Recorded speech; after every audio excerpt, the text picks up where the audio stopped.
A beautiful day. Excuse my voice a little bit here. Told the guys they're going to get everything I had, so kind of left some stuff out there on the field. But great to just get back to work, and the focus is right. And just encourage the group. Last week was in my estimation our best week of preparation in terms of the schemes, what to expect, looks to own on defensive side.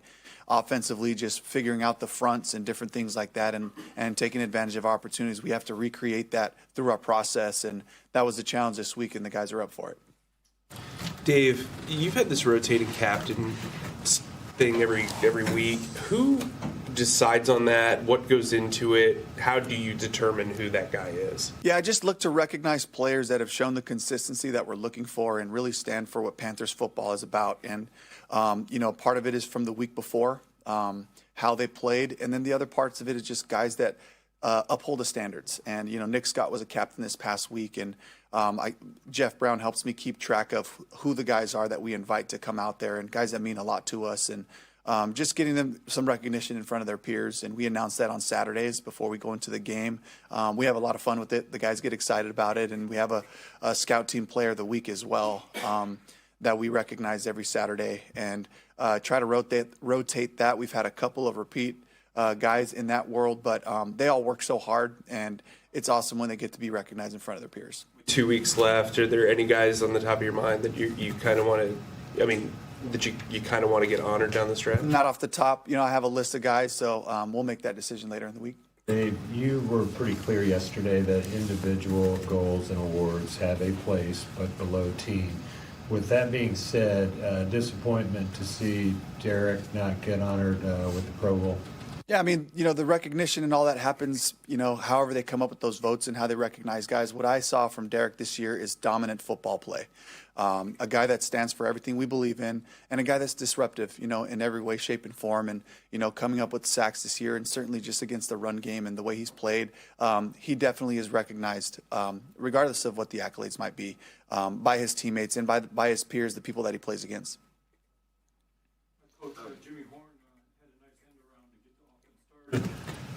Last week. It was only his third touch in the past 6 weeks.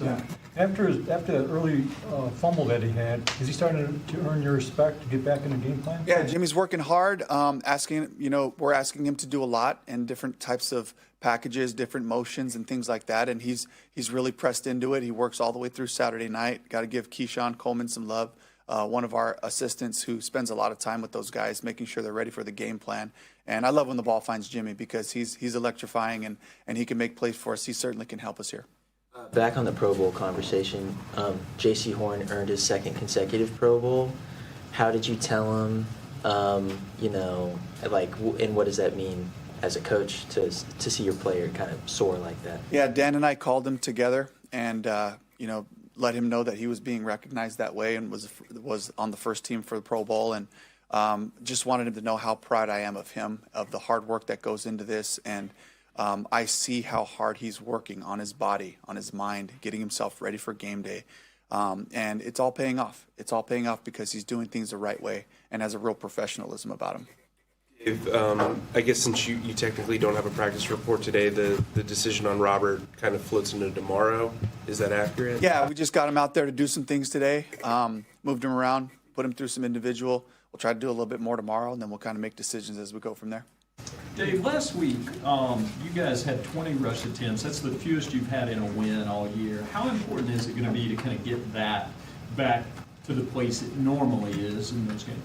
Just take what they give you. And I know I want to run the ball in some way, shape, or form on a weekly basis.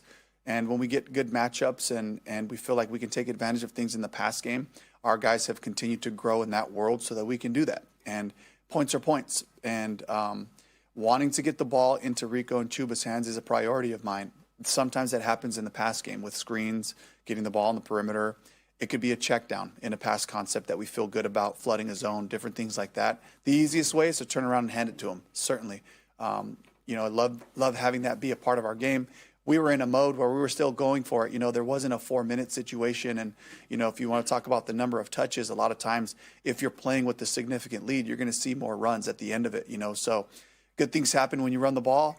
You run the ball when good things happen. It works both ways, and it's a part of who we are. I know I want to have that physical nature, let the linemen get their hands on people and and fill those combos and just play a little football. And that's always a part of the early part of our plans, is to make sure that those guys get touches. I think Larry is still a pretty young guy. Just from what you remember from draft prep and seeing on tape, how has he been able to have such an impact so quickly, and just what kind of challenges does he present? He's an intelligent guy. We had him here for a visit and got to spend some time with him. He's right down the road in South Carolina, and we had a great visit. And so he's a guy that I knew would find a way to adjust to the game pretty quickly, but I got to give their coaching staff a lot of credit for being able to use him the way that they're using him, the versatility of roles that he plays. That takes a lot of work, and that's a big responsibility for a young player. So I can only imagine it's all hands on deck there in Seattle, getting him to understand where he fits in different calls and the different pressures, and they've done a great job of just continuing to grow that throughout the season. Dave, I know the rest of the next few weeks are about the division race and everything like that, but the 3 seed is still in sight. Even if you don't get some help this week and close out the division early, this game could be meaningful for that. Is that part of the kind of, I guess, motivation this week when you're talking to the players? Do you mention that at all? Not really. No, it's a championship opportunity, and that's the way we have to keep. I fully believe in that part of our process. We can't change what we're doing based on what's happening outside of these walls, outside of this building, and what's happening in that game. Learning habits, learning how to win in different ways, different modes, collectively in all 3 phases is so important for us as we continue to build our football. We can't pass up opportunities to do that, so we'll compete all the way to the end of this thing. When you're going that route of win a game, lose a game, win a game, lose a game, I'm just curious, as a head coach, in your mind, you go, all right, how do I change this mojo? I mean, do you think about things that, I don't know, practice or meetings, or to try to change and kind of string a few together here? I spend a lot of time thinking about that in terms of the messaging. I know I have to be consistent about the things that we believe in, because over time that consistency will lead to an identity. It'll lead to a belief. And then it also just gives me a chance to challenge our group, to challenge our guys to have consistent product, come alive. Are there things that we can all own as a coaching staff? Absolutely. We have to look at those things as well, and we're really transparent with our players about situations that we could have done better with the call or this or that. And we ask the players to be accountable also to their role and to executing with fundamentals and being where they're supposed to be in our different concepts. And so that's got to be the focus. You can't improve anything you can't measure. And so I can always measure the fundamental basic parts of tackling, of blocking, of making sure we're targeted properly in the run game, in the pass game, on defense, making sure we're owning our leverage, playing with each other, rallying up with great effort, all those things. It always comes back to that. I can't even take my brain to, a lot of the bigger agendas or bigger things that might be happening. It's going to always be about the basics. But within that, to your question, yes, I'm looking for ways to try to reemphasize our principles by how we approach it. And we've had a couple of different modes during practice, during meetings. We don't change it a lot, but there's tweaks. There are tweaks. Earlier in the season, it was like, can we win on the road? So I bumped the meetings back up to make it feel like we're meeting at the same time as we would at home. I don't know if that was a big difference, but it was a change. I also want them to know we're going to compete, and then we're going to compete to find any little edge that we possibly can. And whether it's the practice style, the meeting types, or what time we set curfew and different things like that. What's your experience with that, what Steve was talking? Anything that you saw those early years in Seattle when you were building that you kind of fall back on now? I just witnessed Coach Carroll compete and try to find ways to affect his team by how he presented his meetings, by the energy that we bring. He spent a lot of time challenging the staff, especially late into the season. We're all tired. We got bugs going around the building and different things like that, just things that everybody deals with. And he would always challenge us first. They will go as you go. And if you bring great energy today in these meetings and you bring great energy on the field, they'll match that energy and then they'll take off with it. And they'll understand that this is so important today. What can we do to try to affect it in a positive way? This will be your first time since leaving Seattle that you'll face them. Do you think there'll be any emotions in that, even if it's just looking across the sideline, seeing the logo? Absolutely. Just pure gratitude for opportunities. And, the opportunity that Pete gave me early on in my career at USC, and then to give me a chance to go to the NFL. as a 27-year-old, and my wife's from Seattle, so we spent 13 great years around her family, around cousins, Christmas and holidays. You know, while I was working, the family was getting together and doing different things. So I just have so much gratitude for everyone in that building. You know, John Schneider as well for opportunities, and Pete for putting me in different roles. So I'll have a lot of really positive, really grateful emotions going on in that game, and that's a good place to be. You know, because whether we're playing the Seahawks or not, when I walk out into the field, when I leave that locker room the last time before we start a game, you know, I pinch myself every time, and regardless of what stadium it's in, it's like, how cool is this? 20 years ago, I'm calling plays for a JV football in Carson, California, and I get to call plays today. I get to make timeout decisions and challenges, you know, and different things like that as a head coach, and this will be definitely special in that way. You've been The last around, one. you've been around quarterbacks a lot. Where do you think and how do you think Sam kind of unlocked his game, Darnold? Just the accumulation of time, seeing things the same way it happens with all quarterbacks. The more they're exposed to from a defensive standpoint, the more comfortable they are when those things happen. Understanding how to relate and connect to your skill players, different guys, different body types, and learning how to adjust that and have those conversations where you're helping guys grow. That's a huge responsibility of the quarterback. Something that Bryce has been doing here with our young skill group is spending that time talking about the route, fine-tuning little details of it. Those are all the things that really, you know, for Sam, looking at his success in Minnesota last year and then this year going to a new group with new players to throw to, guys he hadn't played with before, you know, and finding out that chemistry, it comes with a lot of experience and a ton of hard work. So, and those guys trust him, you know, and I know that staff trusts him by how they play their games and what they ask them to do. Last one from Steve Reed. We'll just cover me with that. All right, question. thanks, Coach. All right, thank you. Yep.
Bryce, there was a lot of conversation about the coverage on the touchdown right before halftime and the Bucs' decision to bring pressure. Like, in a situation like that, when you identify that the opportunity is theirs, can you just sort of like walk me through the process of like coming to the line of scrimmage and like figuring out, are they bringing pressure, are they dropping? Yeah, just trying to decipher coverage. We had a one-on-one opportunity there, which is great. Obviously, I trust my guy in that situation. T-Mac did a great job, running a great route, going and making a big play before the half. Is it in that situation that opportunity was there? I was just reacting, that's in Coach's DNA. We know that, he's, Coach Bowles, they mix that in, they sprinkle it in. It's part of what makes him so difficult to prepare for. So, we have our antennas up, and then when the opportunity comes, we just want to take advantage of it. Bryce, were you surprised when they announced Pro Bowls and Derek Brown's name didn't get said? Yeah, very, very. I think it's a shame. I think it's wrong. I'm not sure. Nothing against obviously the guys who got in. I haven't seen the list. Nothing against him, but DB's he's been balling all year. A huge part of us as a team, our defense. He's a leader for us. I definitely feel like he deserves to be there. It's a shame. Where would you say he made the biggest impact this year in coming back after being without him all last year? Where did you kind of recognize that the most this year? It's hard to pinpoint one. Honestly, if there was one thing I had to say, it's just the presence. He's a guy that's vocal for us. He's a leader. He's having him in those huddles, having him in, when he makes a play. We all feel that. It's someone we can all lean on as a team. He's made a lot of really big plays and big moments. And even in the first down, the mundane stuff, he does so much that doesn't even show up on the stat sheet, and so much that does. So I think just the presence he brings, his leadership, we all rely on him. So he's a huge part for us. On the other hand, JC gets rewarded. You and him did a lot of this throughout the spring. What's it like to see him get recognized? Of course, it's that's my dog. It's great to see. He's been him all year. He's been the person that we all know he is. It's not a surprise, of course. It's in off-season stuff. Of course, we're always competing, and it makes us better being able to go up against a guy like that. But I'm super grateful he's on our side. He's the best in the business. So it's not a surprise at all. I'm super happy for him. A lot of times those awards are tied to team success, right? Like it's tough to put a guy in the Pro Bowl when now that you are having team success, now that you are getting national attention, how could that potentially change things, and how much do you have to continue to focus in on the task at hand and not listen to the outside noise? Yeah, that's not up for me to decide. Whatever the process is for all that, that's up for them. The good thing is, I'm all the people that are on the team, people who, JC, and then the guys who alternates and the guys that should have been, whatever it is. The good news, they're all focused on winning. That's all that we care about. All that stuff again is external. All the guys just want to come in and win. All the guys want to come in and go 1-0 this year.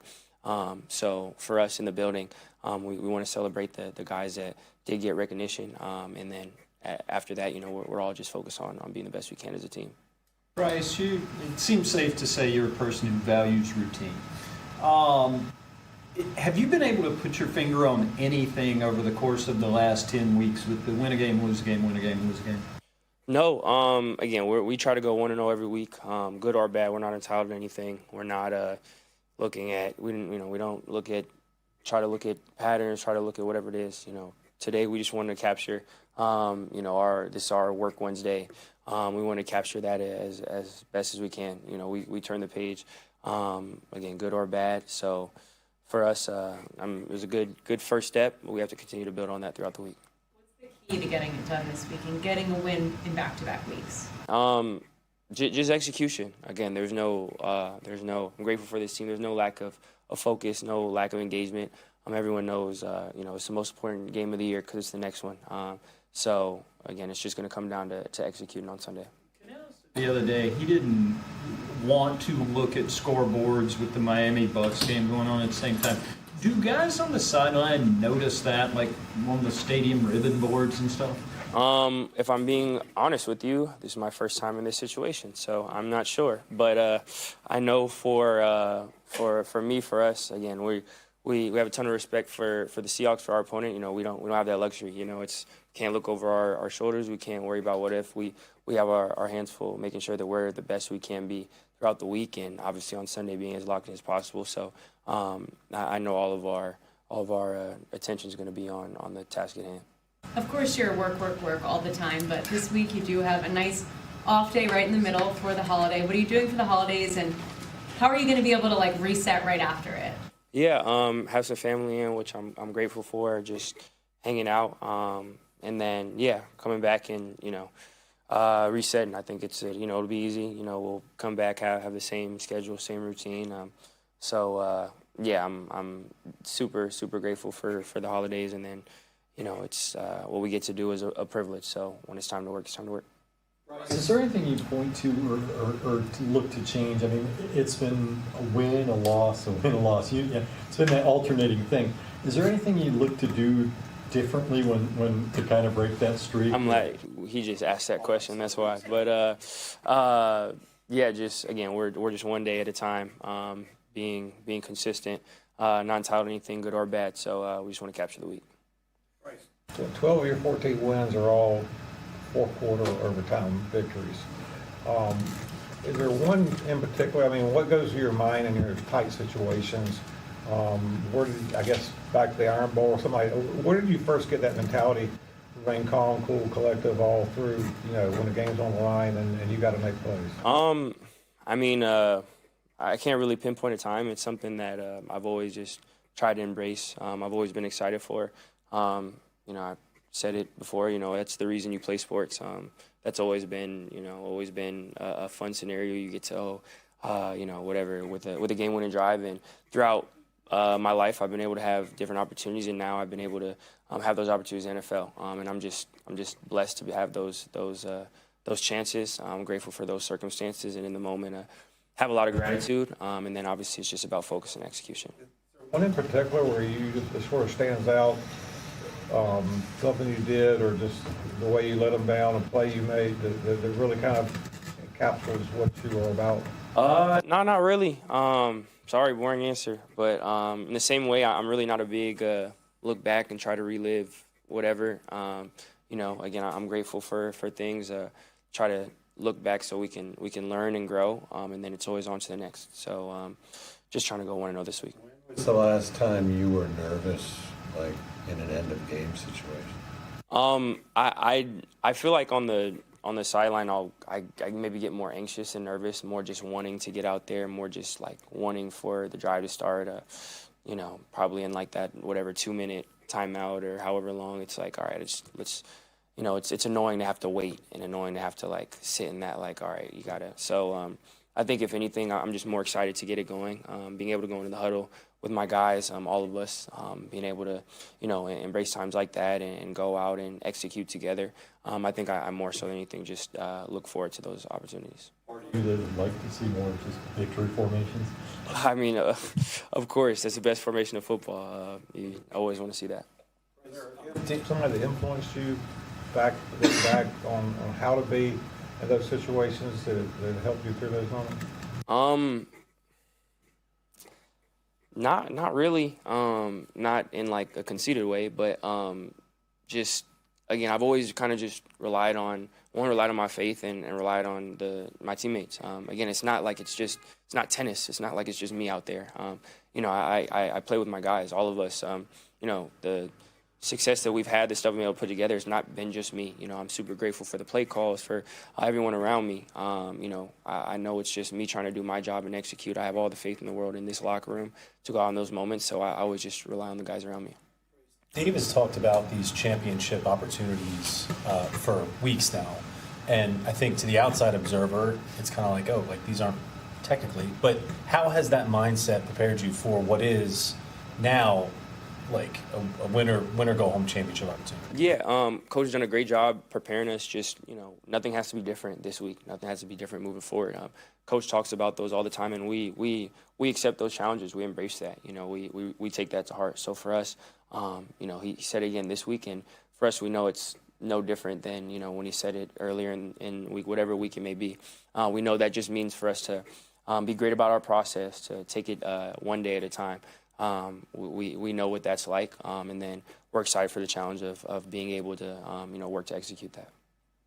A couple weeks ago, they saw Josh Allen throwing up on the sideline, and they asked him about it. He said, "Oh, I do it every game." Do you have anything like that maybe we don't see that's just kind of like part of your game day thing, whether it's nerves or just routine?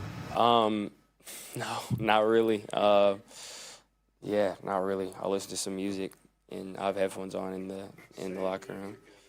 Nah, it's different. It'll depend on the day.